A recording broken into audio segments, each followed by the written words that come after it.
everyone! Today we will do Cartesian diver. Here's what you need. Let's get started. The first thing you are going to do is cut your straw into small sizes, then fold the straw in half.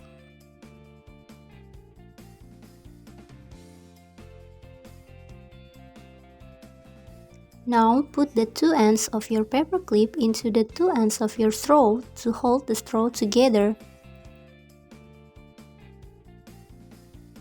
Next, I'm going to take the remaining paper clips and attach them to the remaining straw.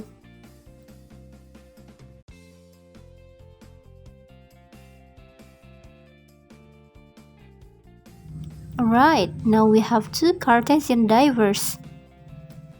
Drop the divers into the bottle.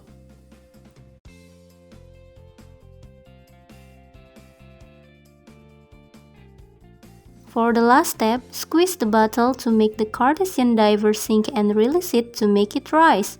If the water spills, use the sponge to wipe it. How does it work? Well, the air will compress when you squeeze the bottle and will expand when not squeezed. Because of this, the diver should sink when you squeeze the bottle. I cannot wait to see your Cartesian diver.